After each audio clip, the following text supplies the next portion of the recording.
Hello,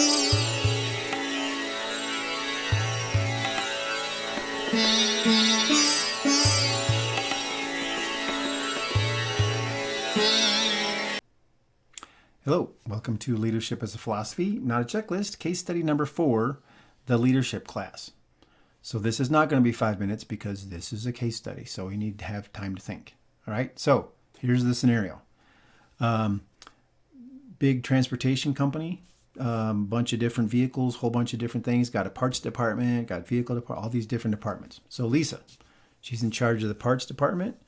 And she had been there. She's working in charge of 70 people, and she's been there for 14 months. Now, they had this organization, exceptional morale, great cohesion, super positive environment. Anytime that somebody went to go get something from the parts department, they had a great experience. Everything was amazing. Everything was wonderful. Consistently exceeded the goals. So here's how fast things are supposed to be done. All of the different metrics that they were worried about for success, they were blowing out of the water. Consistently, all the time. Had the lowest turnover in the company. And then the thing that Lisa sometimes got in question or got in trouble for was that anytime there was some new policy or procedure or something and it was obnoxious, she would question upper management and say, what are we doing? Why is this wasting time? What's the purpose? What's the point? So she was a little bit of a thorn in the big boss's side, which I support, obviously. Okay, so that's Lisa. So great. Everything's great. So then you got Karen. Karen was in charge of the human resources department, kind of the recruiting and the paperwork and all this sort of stuff. 8 people worked in that department. She'd been working there for 13 months. So they had the lowest morale in the company. Everybody used to talk about how grim the HR department was. It's nasty over there. Nothing gets done. Paperwork was consistently late or lost. They didn't ever meet any of the goals that they had, and they didn't meet any of the times that they had. People were missing pay.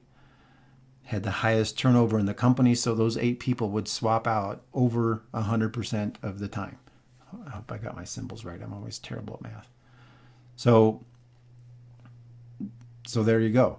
Karen was super negative. She was demeaning. She'd berate employees in front of other people. They sort of had this open, the HR department was, low cubicle walls, kind of a smaller room, and she'd yell at people and throw stuff and just terrible. She's terrible, completely toxic person in charge.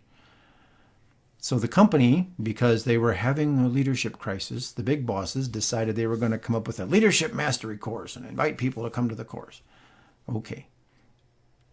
So Lisa finished second from last in this leadership mastery course. Karen finished top in the group. So whatever the cohort was that was going through, Karen was up basically the honor graduate and Lisa second from last. So the company decided, well, Karen has obviously demonstrated that she is a master of the leadership stuff. So we're going to put her in charge of the parts department because it's a bigger department and we need to have the good leadership there. Karen's reputation caused a bunch of concern. So the people in the parts department started getting nervous because they didn't want Karen to be their boss. And the people in the HR department, actually, their morale started improving as soon as they found out this was going on because they knew that she was leaving. People went and questioned, hey, what are we doing? Right? What are we doing? Lisa's department's amazing. Everything about it's great. She obviously has demonstrated that she understands leadership in practice. Why are we going to take somebody who has demonstrated that they're toxic and put them in charge? And the answer was, well, it's the big boss's new program. We can't question it. All right, the impact. Sorry, technical difficulties, mostly user error.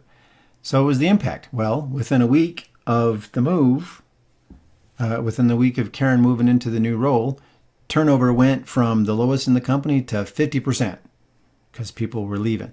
She got in there, and the first thing that she did was start investigating the matrix because she didn't believe that anybody could be that successful. And so she started having people come in and brief and then berate them when they were briefing something because she didn't understand how the metrics were working or whatever else. Started driving people crazy.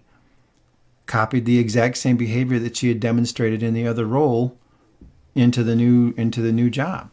Except for now, you've got the company's bottom line being affected.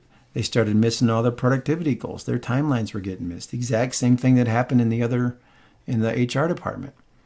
So here's the question. Why did this move have to happen?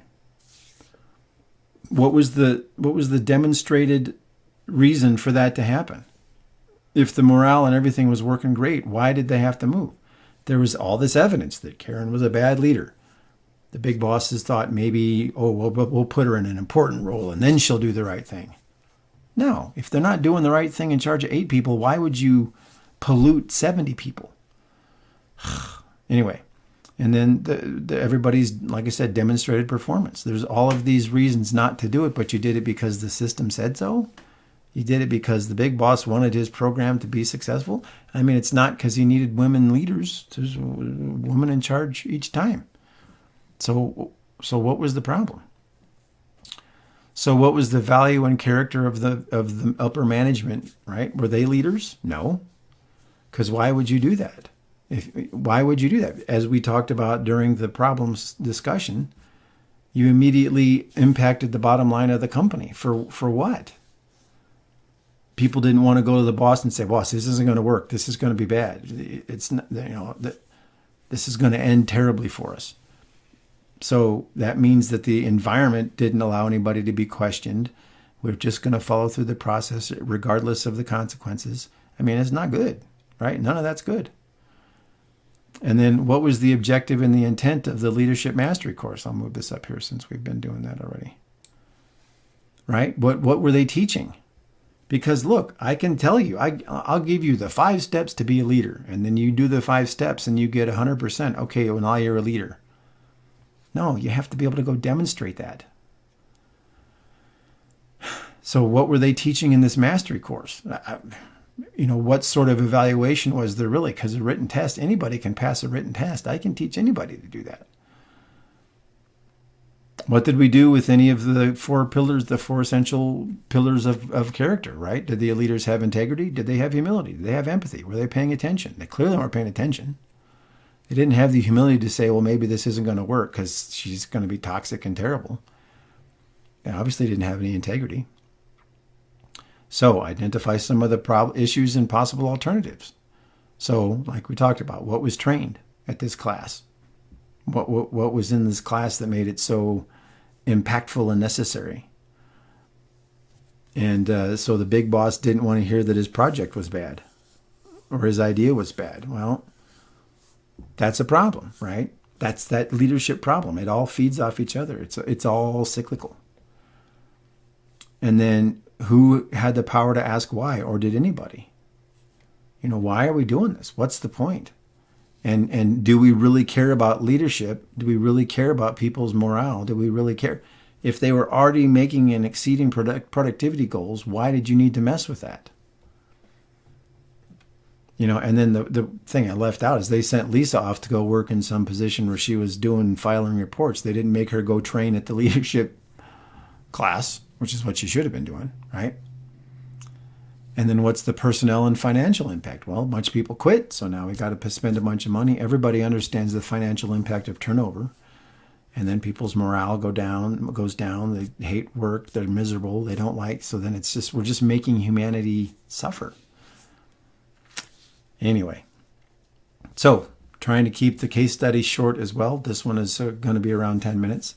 But I appreciate your time as always. And we will see if this new format works. If you like the way that I'm doing this, please leave a comment just so that I know if I'm on track. Because it's hard to calibrate when I'm just talking to a screen.